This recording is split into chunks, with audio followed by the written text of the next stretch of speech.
गुरु साक्षात परम ब्रह्म तस्मै श्री गुरुवे। बोलो सच्चिदानंद भगवान की। हम सभी एक छोटे से उदाहरण से अपनी बात प्रारंभ करूंगा, उसके बाद कथा में प्रवेश करेंगे। सर गुरुदेव की आज्ञा है।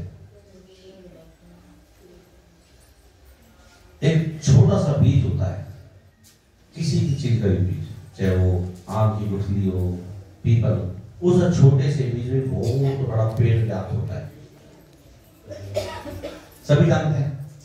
ऐसी एक लकड़ी, माचिस की तिल्ली, माचिस की तिल्ली बिना चले, जो माचिस की तिल्ली होती है माचिस की डिब्बे में, उसमें भी अग्नि व्याप्त होती है, इसलिए उसका नाम है अग्नि पेटिका। अग्नि है पेट में जिसके, वो ऐसी लकड़ी है जिसमें अग्नि है लेकिन प्रकट नहीं। वो तो हम सब है, हमारे अंदर परमात्मा है लेकिन प्रकट। अब हमें क्या चाहिए? ऐसी तिल्ली चाहिए जो ज्वलंत हो, जो जल रही हो, वो हमारे गुरुदेव हैं। और जैसे हम ऐसी कुछ समीरा, ऐसी उस तिल्ली के संपर्क में आएंगे जो परमात्मा से जुड़कर ज्वलंत हो गई है, जिसकी ज्ञान अग्नि जल गई है, जिसने परमात्मा को पा लिया है, अब हमें कुछ नहीं करना। आप एक बात सोच के देखो, अगर सब जगह से अग्नि समाप्त हो जाए और आपको अग्नि प्रकट करनी हो तो कितना मुश्किल काम।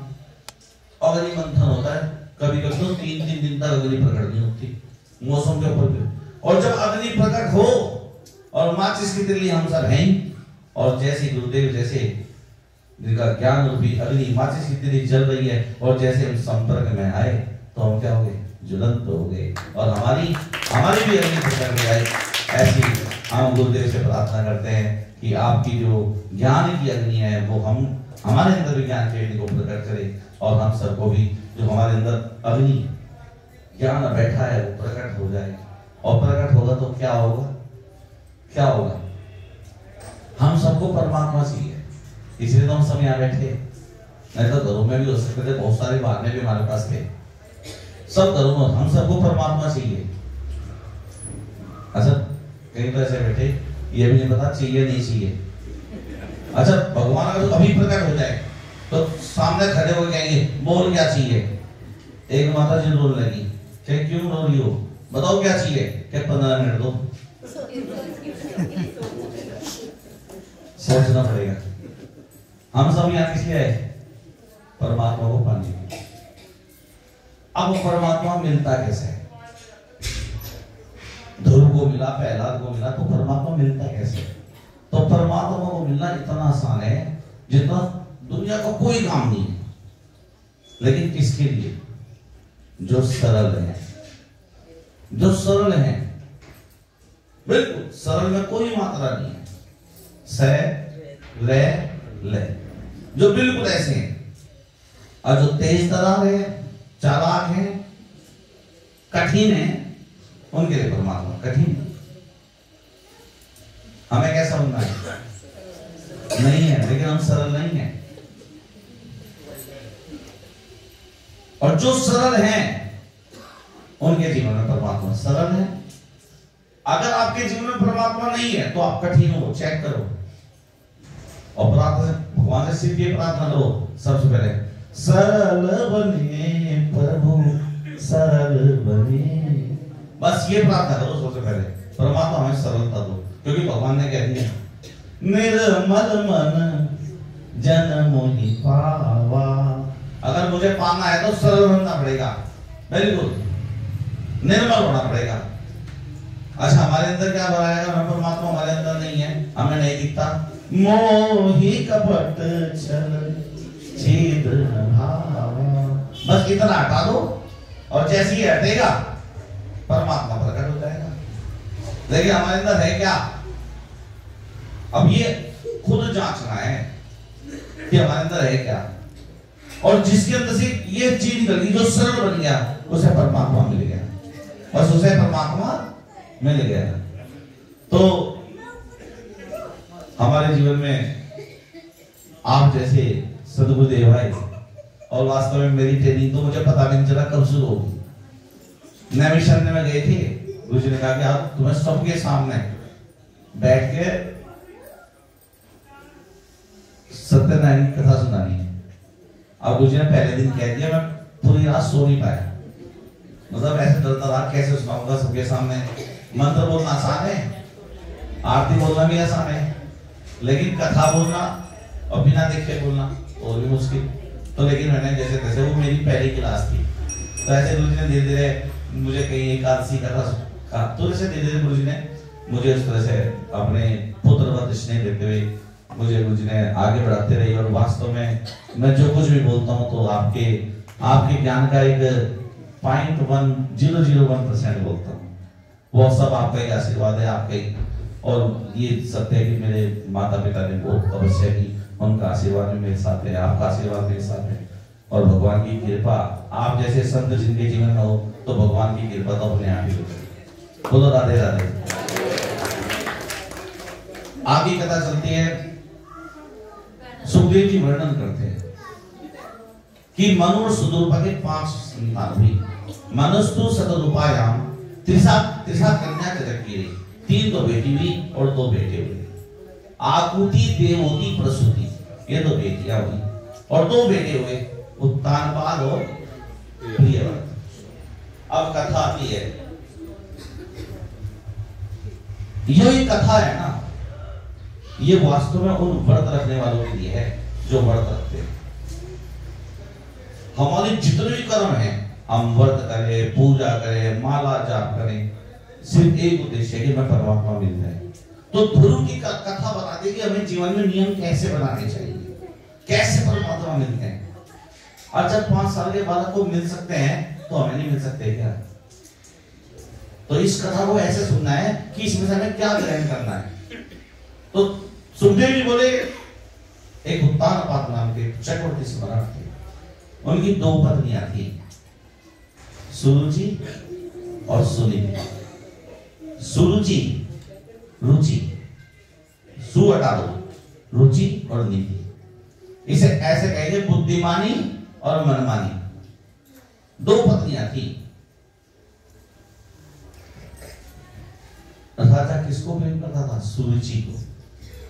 उत्तानपाद राजा सुरुचि को प्रेम करता था, और जब से जीवन में सुरुचि आई तब से सुनीति दूर होती चली गई। पहले महल से बाहर गई और फिर नगर से बाहर चली गई। यही हमारा जीवन है। हमारे सामने भी 2 उत्तानपाद कोई और नहीं है, हम ही है। गर्भ में उत्तानपाद नहीं, ऊपर को है पैर जिसके, गर्भ में हम सबके पैर ऊपर हुए थे और कोई नहीं है। और हमारी भी 2 पत्नियां हैं, बुद्धिमानी और मनमानी। हमें करना क्या चाहिए? उदाहरण के लिए मीठा कम खाना चाहिए, तेल की चीजें कम खानी चाहिए, लेकिन हम क्या करते हैं? हम वही खाते हैं। नीति की बात नहीं मानते, मन की बात मानते हैं। हम मनमानी करते हैं, और बुद्धिमानी धीरे धीरे क्या होती है? नीति क्या होती है? धीरे धीरे चली जाती है। और मैं छोटी सी बात हमेशा कहता हूँ, और देखो नीति का कितना पतन हुआ है। इस कथा में कोई आए ना आए, बच्चों को जरूर लाओ। क्यों? एक छोटे से उदाहरण से बताना चाहता हूं। आज से 30 साल पहले, 40 साल पहले, 50 साल पहले की बात हो, अगर किसी को झूठी गवाही देनी होती थी ना, वो रात भर रोता था कि मैंने अपना परलोक बिगाड़ दिया, मैंने अपने पितरों को कष्ट दे दिया, मैं परलोक में पता नहीं कितने जन्मों तक कीड़ा बनूंगा, कितने जन्मों तक लूला लंगड़ा बहरा बनूंगा। और आज चिंतन करता है कि कौन सा तो मोबाइल लूंगा, बच्चों को ये दिलाऊंगा, मकान की किस्त भर दूंगा। कितना पतन हुआ है। तो हमारे जीवन में कौन आ गया? सुरुचि आ गई। उत्तानपाद के जीवन में सुरुचि आ गई, और सुरुचि जब आई तो बदल गया। सुनीति दूर हो गई। सुनीति के पुत्र हैं ध्रुव और सुरुचि के पुत्र हैं उत्तम, और दोनों ने जन्म लिया। और जो ध्रुव थे, छोटा सा बालक, रोज पूछता, माँ मेरे पिता कौन है, माँ मेरे पिता कौन है। लेकिन नीति है ना, सुनीति है, बच्चे के मन में कोई बुरा प्रभाव ना पड़ जाए, बच्चे के मन में कोई ऐसा प्रभाव ना पड़ जाए, अपने पिता को लेकर कोई गलत भावना ना पाल ले, कुछ नहीं बताती, बात पकड़ देती, अरे चल तेरे लिए हलवा बनाऊंगी, अरे चल तेरे लिए लड्डू बनाती हूँ, बात पकड़ देती। धीरे धीरे दूर बड़े होने लगे। एक दिन 5 साल का बालक हुआ ध्रुव। एक दिन उसका जन्मदिन था, अपने मित्रों के साथ खेल रहा था, माथे पर तिलक था। बच्चों के साथ जब खेल रहा था तो एक मित्र ने कहा, अरे तो तिलक किसने किया? तो ध्रुव बोला, आज मेरा जन्मदिन है, मेरी माँ ने मुझे तिलक किया है। तो बच्चे खेलने लगे, तो उसको कराचित अपने पिता की याद आ गई और रोने लगा। ध्रुव एकांत में बैठ गया। तो मित्र, ये रोता क्यों है? अरे मैं अभागा हूं, मैंने अपने पिता को नहीं देखा। और जब उसके मित्रों ने देखा उसको रोते हुए, तो बोला, अरे तू अभागा नहीं है, तो इस धरती में सबसे ज्यादा भाग्यशाली है। कैसे? अरे तू जानता है तू किसका पुत्र है? नहीं तो। अरे तू तानपाद का पुत्र है जो चक्रवर्ती सम्राट है। अच्छा, और जैसी ध्रुव ने सुना, ध्रुव के पैर कांपने लगे। पहली बार पिता का नाम सुना। कह, तुम मेरे पिता को जानते हो? अरे उसको कौन नहीं जानता, उस पूरी धरती का राजा है। अरे तुम जानते हो कहाँ है? अरे चल अभी मिलाते हैं। तुम जानते एक बात करते हो, किसी नगर में रहते हैं, राजधानी है। और आज ध्रुव चल दिया, अपने पिता को पहली बार देखना चाहता है, पैर धरती पर टिक नहीं रहे हैं और आंखों से आंसू बह रहे हैं। और दौड़ा दौड़ा अपने दोस्त के साथ दौड़ रहा है। कहाँ जाना है? अरे हमें तो आने दे। और जैसे ही सभागार में प्रवेश किया, उत्तानपाद बैठा है और क्योंकि सुनीति का पुत्र है, प्रवेश करते ही चरणों में लेट गया। मैं सुनीति पुत्र ध्रुव आपको प्रणाम करता हूं। और जैसे कहा, संस्कार सुनीति के थे और जैसे पिता ने पुत्र को देखा, आंखों से अविरल आंसू धारा बहने लगी, रोने लगा उत्तानपाद। और आज 5 साल के बालक को पहली बार उत्तानपाद ने लिया, गोद में उठा लिया, उसको प्रेम करने लगे। और इधर सुरुचि खरीदी, और ऐसा प्रेम, अद्भुत प्रेम। अरे उत्तम तो हमेशा रहता था, प्रेम हमेशा मिलता था, लेकिन आज ऐसा प्रेम सुरुचि ने देखा नहीं है। नाराज हो गई, क्रोधित हो गई, जान गई अगर यही प्रेम रहा जो आज दिख रहा है तो ध्रुव बड़ा है, राजा बना देगा। तुरंत सुरुचि ने उसका हाथ पकड़ दिया। न वत्स में पते दिश्यम, न वत्स में पते दिश्यम भवान आरूढ़ महती, तुम नहीं बैठ सकते। हे लड़के बताओ, मुझे पता है तुम राजा के पुत्र हो, तब भी नहीं बैठ सकते। क्यों नहीं बैठ सकता? माँ में प्रणाम करो। ध्रुव ने प्रणाम किया, माँ में क्यों नहीं बैठ सकता? न गृहीतो मया यत्तम, तुमने मेरे गर्भ से जन्म नहीं लिया। और उस अभागिन के गर्भ से जन्म लेकर इतने ऊंचे हुआ। और ध्रुव रोने लगे। इतना दुख तब नहीं हुआ जब उसको डांटा, लेकिन जब माँ को अभागिन कहा तो आंखों से अश्रु धारा और बहने लगी कि माँ मैं क्या करूं जब मैं पिता की गोद में बैठ जाऊं।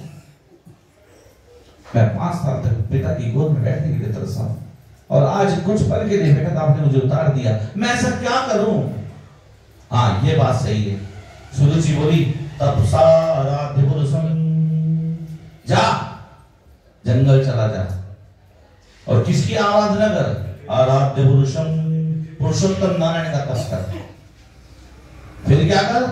और जब परमात्मा खुश हो जाए उनसे वरदान मांगना। क्या?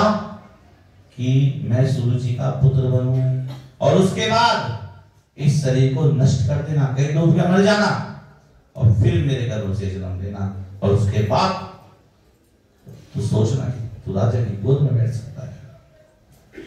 और जब सुना ध्रुव ने, ध्रुव किलकारी मार के रोने लगा और तोड़ने लगा। मातु सपत्न्या से दुरुक्त विद्या, मां के ऐसे वचन सुनकर जैसे सांप, अगर सांप के डंडे से छेड़ दो कैसे तड़पता है, ऐसे ध्रुव तड़पने लगा और थोड़ा थोड़ा मां के पास गया और मां के आलिंगन कर दिया, रोने लगा।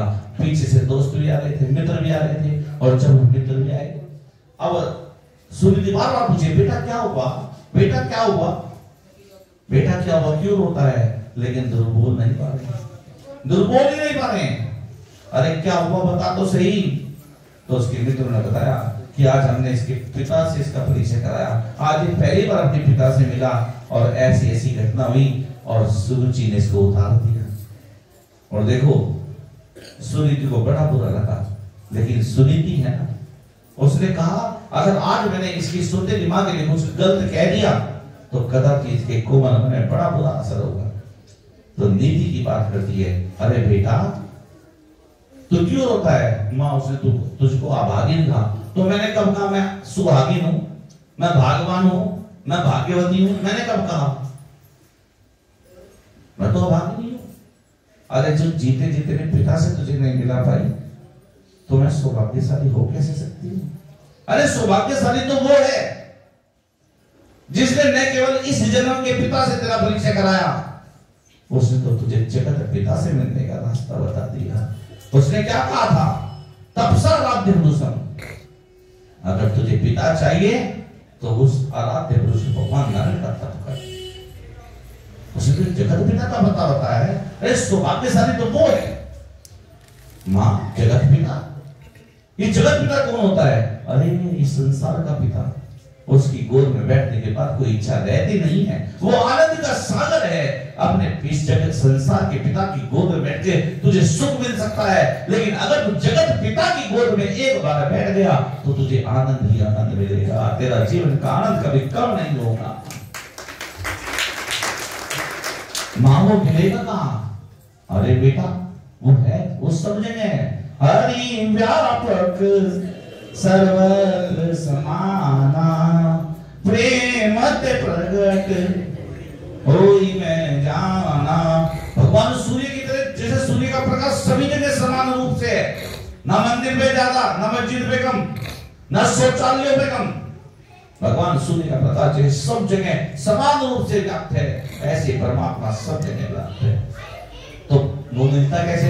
प्रेम ते प्रगट होई मैं जाना। जब भगवान से बहुत प्रेम करते हैं, बहुत प्रेम करते हैं, बहुत प्रेम करते हैं, बहुत प्रेम करते हैं, तो भगवान प्रकट हो जाते हैं। तो मैया मेरा क्यों नहीं होता? क्या बेटा तू छोटा है ना, थोड़ा बड़ा हो जाएगा। माँ ने समझा दिया, लेकिन ध्रुव के मन में मुझे तो जगत पिता को पता है, मुझे तो जगत पिता को पता है। रात को निकल गए, ध्रुव रात को निकल गए। अब जब रात को निकले, मुझे तो परमात्मा को पाना है, जगत पिता को पाना है, और चले गए निधि वन जंगलों में। उधर नारद जी ने देखा एक छोटा सा राजकुमार, छोटा सा बालक जा रहा है। नारद जी ने रोक लिया, अरे कहां जा रहे हो बालक? नारद जी को प्रणाम किया, मैं सुनीति पुत्र आपको प्रणाम करता हूँ, मैं ध्रुव आपको प्रणाम करता हूँ। अरे कहां जा रहे हो? मुझे जगत पिता को पाना है। इतनी रात को सारी घटना सुनाई। अब नारद जी बोले, परमात्मा को पाने की ललक तो है, अरे संन्यास तो है, अरे वैराग्य तो है, लेकिन कौन सा? ये दो तरह का वैराग्य होता है जो अधम श्रेणी का होता है। एकदम मरघट वैराग्य और एकदम मरघट वैराग्य। मरघट वैराग्य तो जैसे हम शमशान घाट में गए और तुरंत वैराग्य लगता है कुछ नहीं रखा, सब यही खत्म हो जाएगा और घर में आए फिर वही ना। यह मरघट वैराग्य, ये कुछ ही देर का होता है, सबको पता है। और दूसरा मरघट वैराग्य जो घर की मार काट से होता है। घर में ज्यादा झगड़ा हुआ, फिर चल मैं तो चलती हरिद्वार, तुम ही देखो अपना काम, और चलती अपने झोली लेके। अब पहुंचे स्टेशन पे, इतना पोते की याद आई, कहने तो बीमार हो जाएगा, रोते रोते बीमार हो जाएगा। अब बहुत ध्यान रखने की नहीं, उसे अपना ही नहीं है तो उसका कहां से रखेगी। चलती दर्जा करता है, दर्जा बुला, पिताजी आप आगे हरिद्वार से, बात मत कर।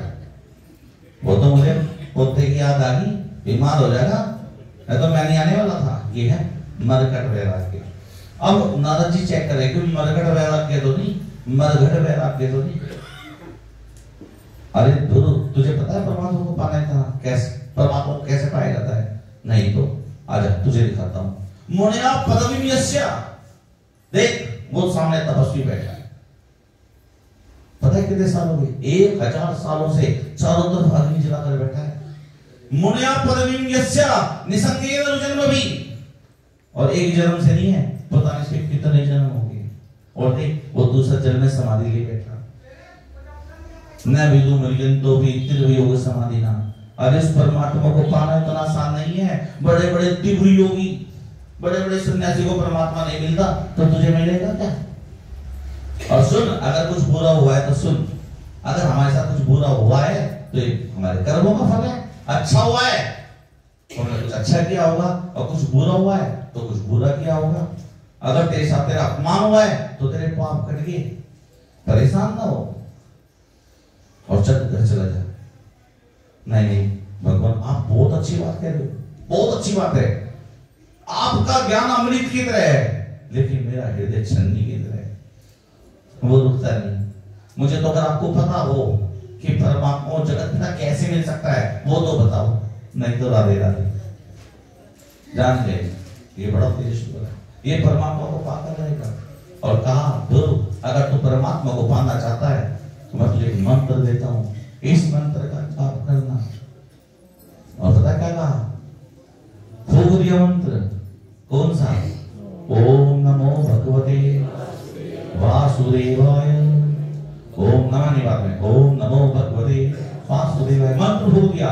बेटा इसका जाप करना, यमुना जी स्नान करना और कम खाना और जाप ज्यादा करना, और तुझ पर भगवान कृपा करेंगे। और चला गया निधिवन ध्रुव। और इधर नारद जी पिता के पास गए, और जब पिता को पता चला कि प्रहलाद चला गया, ध्रुव चला गया है, उधर उत्तानपाद रो रहा है, सुनीति रो रही है, सबको समझाया, अरे चिंता मत करो, और वो केवल तुम्हारा बेटा नहीं है, मेरा शिष्य भी है, मेरी जिम्मेदारी है, वो परमात्मा को प्राप्त करेगा।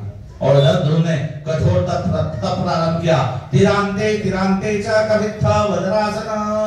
ध्रुव जी ने आग चली थी, परमात्मा को पाना था, पहला महीना। ध्रुव जी ने खड़े हो गए, और खड़े होकर मैं खड़े होकर तप करूंगा। पहला कठोर निर्णय, भगवान को पाऊंगा तो खड़े खड़े पाऊंगा। और क्या किया? तिरांते तिरांते च, तीसरे दिन, वो भी रात्रि के समय, क्या किया? कवित्था वज्रासना, फल को खाने लगा। और सारा दिन ओम नमो भगवते वासुदेवाय, मन में जाप करो ओम नमो भगवते। पहला महीना ऐसे किया, तीन दिन बाद फल खाता। और जैसे ही द्वितीयम च तथा मासे षष्ठे षष्ठे अल्पो यथा, और जैसे दूसरा महीना लगा तो छठे दिन क्या? फल खाना छोड़ दिया, सूखे पत्ते खाने लगे, सूखे पत्ते। छठे दिन, 5 दिन कुछ नहीं, छठे दिन। और जैसे ही तीसरा महीना लगा, 9वें हानि, 9वें दिन पत्ते खाने भी छोड़ दिए, केवल जल पीने लगे और जाप कर रहे हैं, जाप नहीं छोड़ा। ओम नमो भगवते वासुदेवाय, ओम नमो भगवते वासुदेव। और जैसे चौथा महीना लगा, जल पीना भी छोड़ दिया। द्वादशी हनि, 12वें दिन एक सांस लेते और 12 दिन तक जाप करते रहते, सिर्फ एक सांस। और जैसे 5वां महीना लगा, वो 5 साल का बालक है, बस अब मुझे परमात्मा को पाना है, अब मैं कुछ नहीं लूंगा। और जैसे ही निर्णय लिया, 5वां महीना लगा, मन में जाप कर रहा है, और खड़े हुए एक पैर को उठा दिया, दूसरे पैर पर रख लिया, और धीरे धीरे जाप करते करते अपने श्वास को रोकना प्रारंभ किया। मन में जाप चल रहा है, परमात्मा के हृदय में दर्शन हो रहे हैं, और मन में जाप चल रहा है ओम नमो भगवते वासुदेवाय, ओम नमो भगवते वासुदेवाय, ओम नमो भगवते वासुदेवाय। और जैसे श्वास रोका, नैवं विरामो भगवान प्राणरोधम, सभी चराचर जगत के प्राण रुक गए।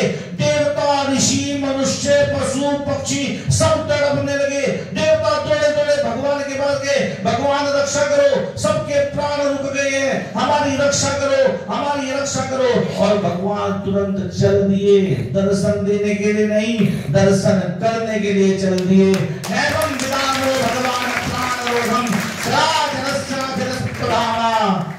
और दौड़े दौड़े आए और ध्रुव के सामने खड़े हो गए। और ध्रुव अंदर, जब अंदर की यात्रा में होता है, व्यक्ति को बाहर देखता नहीं है, श्वास लेता नहीं है, और चल रहा है जाप, वो अंदर देख रहे हैं भगवान के उस दिव्य रूप को, भगवान के दर्शन कर रहा है, और जाप चल रहा है ओम नमो भगवते वासुदेवाय। और भगवान सामने खड़े हैं, देखिए क्या दृश्य है, करो परीक्षित तुम भी दृश्य, इस दृश्य का तुम भी अनुभव करो। सामने भगवान खड़े हैं, अंदर भगवान खड़े हैं, और दोनों तरफ जाप कर रहा है पहला ध्रुव ओम नमो भगवते वासुदेवाय। और जैसे ही भगवान ने देखा, जब तक ये अंदर का परमात्मा गायब होगा नहीं, ये बात देखेगा नहीं, श्वास लेगा नहीं, तो भगवान ने तुरंत अपने अंतर मन में जो उसके चित्र था, जो रूप था, उसको गायब किया। और जैसे ही गायब किया, दोनों तरफ लगे, कहां गया मेरा परमात्मा? ओम नमो भगवते वासुदेवाय लगे। और जैसे ही आंख खुली तो सामने भगवान नारायण खड़े थे। बोलो सच्चिदानंद भगवान नारायण के स्वरूप को देखकर चरणों में लेट गया। अब दूर सोच रहा है, दूर सोचने लगे, मुझे नारद जी ने बताया तो था परमात्मा को कैसे पाना है, लेकिन ये नहीं बताया था जब परमात्मा आ जाएंगे क्या करना है। अब मैं क्या करूं? भगवान जान गए, बालक कुछ बोल नहीं पा रहा है, आंखों से अविरल आंसू धारा बह रही है। 5 साल का बालक बोलेगा भी तो क्या बोलेगा? और तुरंत भगवान ने उसको उठाया, अपनी गोद में बिठाया, अपना संग उसके गाल पर लगाया। और जैसे ही गाल पर लगाया, मूकम करोति वाचालम, गुंगली बोलने लगता है, गोड़ लगाने लगता है, समस्त वेदों का ज्ञान हो गया। और तब उसने हाथ जोड़कर प्रार्थना की,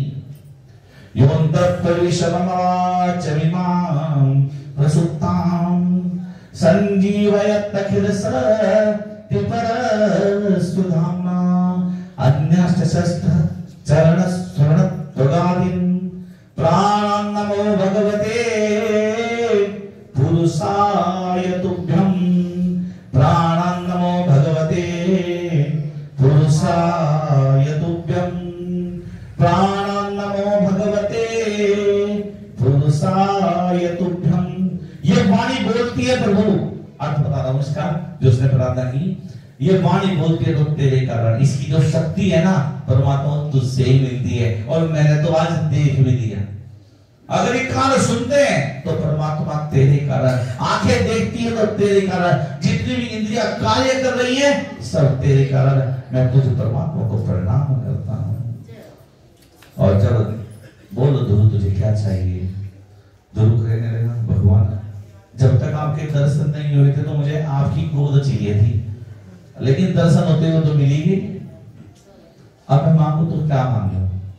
कि नहीं, जिस भावना से तूने तब किया है मैं तुझे देता हूं। जा 36,000 साल तक इस धरती पर राज्य करना, और उसके बाद तेरे अलग ही लोक बना दूंगा। उस लोक का नाम होगा ध्रुव लोक। और आज भी ध्रुव तारा आज भी चमकता है। वो हमें बताता है कि परमात्मा को कैसे पाना है, कैसे पाना है। सारी तप की प्रक्रिया बता दी, व्रत करने का तरीका बता दिया। और जब ध्रुव अपने राज्य में आए और सबसे आगे पता कौन खड़ी थी? सुरुचि खड़ी थी, हाथ जोड़े खड़ी थी, जिसने जगत पिता को पा लिया, जिसने परमात्मा को पा लिया। अगर उसके विपरीत गई तो सब कुछ समाप्त हो जाएगा। 36,000 साल तक ध्रुव राजा रहेगा। सबसे आगे कौन खड़ी है? सुरुचि। इससे प्रसन्न भगवान गुणे मैत्यादेवी हरि, जिस पर भगवान प्रसन्न हो जाते हैं उस पर संसार प्रसन्न हो जाता है, और जिसे भगवान नाराज हो जाते हैं उससे संसार नाराज हो जाता है। तुम साथ हो जो मेरे, किस चीज की कमी है, किसी और चीज की अब दरकार भी नहीं है। बस ये रखो, भगवान बस तू साथ हो जाए, फिर कुछ नहीं चाहिए। जब ये साथ है तो सब कुछ है। और पहला समय हो गया। बोलो सच्चिदानंद भगवान की, सर्वदेव महाराज की जय। सच्चिदानंद भगवान की, कथाव्यास श्री अरविंद मिश्र जी महाराज की, भागवत भगवान की जय।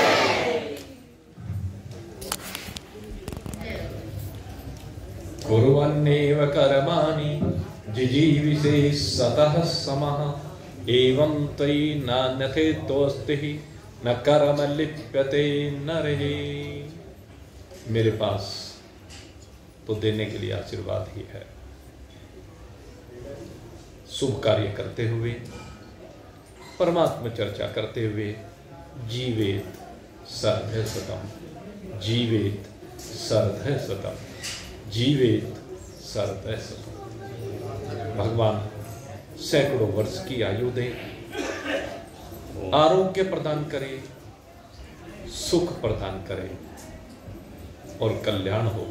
इन्हीं शुभ भावों के साथ आज की इस कथा को अब यहीं पर विश्राम दे रहे हैं। और एक सूचना, आपने वैसे तो पहले भी इन चंचल जी को बोलते हुए सुना है, अयोध्या में अनेक बार सुना, आज भी आपने सुना। और अब अपनी मधुर वाणी के द्वारा श्री वृंदावन धाम, ये भगवान की विशेष कृपा है। श्री वृंदावन धाम जो भगवान की विहार स्थली है, जहाँ पर प्रतिदिन भगवान गोपियों के साथ रास करने के लिए आते हैं। और हमने जब श्री वृंदावन धाम में 2013 में कथा की थी, तो उस चीज़ को हमने साक्षात अनुभव किया, क्योंकि हमारे साथ उस समय हजारों लोग जो यहाँ से गए, उन लोगों की जो भावना थी, मैंने देखा वो सब गोपी रूप में विराजमान था। मैंने प्रत्यक्षता अनुभव किया कि वो सब भक्त वहाँ गोपी बन गए थे और प्रतिदिन वहाँ भगवान श्री कृष्ण ने उपस्थित होकर के उनके साथ रास किया था। ऐसा मेरा अनुभव अन्यत्र कहीं नहीं हुआ। भगवान का धाम श्री बद्रिकाश्रम है, वहाँ एक दिव्य अनुभूति होती है भगवान के हर क्षण मिलन की। लेकिन जो गोपियों के साथ रास करने का आनंद है ना भगवान का, वो एक बड़ी दिव्य अलौकिक लीला है भगवान की। तो श्री वृंदावन धाम में आप इनके मुखारविंद से प्रतिदिन उस रासलीला का श्रवण करें और भगवान के साथ आपका रास हो। अग्रिम में ये शुभकामनाएं आपके लिए भी और इनके लिए भी कि वहां पर आपके अंदर स्वयं साक्षात चैतन्य जी आकर के विराजमान हो, क्योंकि चैतन्य जी रास की पराकाष्ठा है, मीरा रास की पराकाष्ठा है। हमें गोपी बनना होगा और वक्ता को चैतन्य जैसा भाव लाना होगा, सुखदेव जी जैसा बनना होगा, तभी ये बात संभव हो पाती है। और मैं चूंकि साक्षात अनुभव कर चुका हूँ इस चीज़ को, इसलिए आपको कह रहा हूँ। तो बड़े भाव के साथ वहाँ पर जाइए। मेरी शुभकामनाएं आपके साथ हैं और मैं भी, भगवान ने मुझे भी न्योता भेजा है तो मैं भी जरूर आऊँगा और मैं भी पूरा प्रयास करूँगा कि वहाँ पर आकर के आपका भगवान से मिलन का जो आनंद है वो आप पर।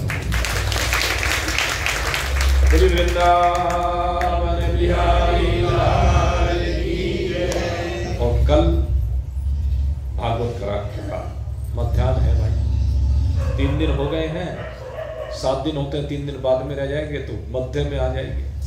और इसमें मध्य में हमारे यहाँ भगवान श्री कृष्ण का प्रकटन होता है। तो कल भगवान श्री कृष्ण का प्रकटोत्सव हम धूमधाम के साथ मनाएंगे। आप सभी लोग से परिवार साथ निमंत्रित हैं। बोलिए सच्चिदानंद भगवान की जय।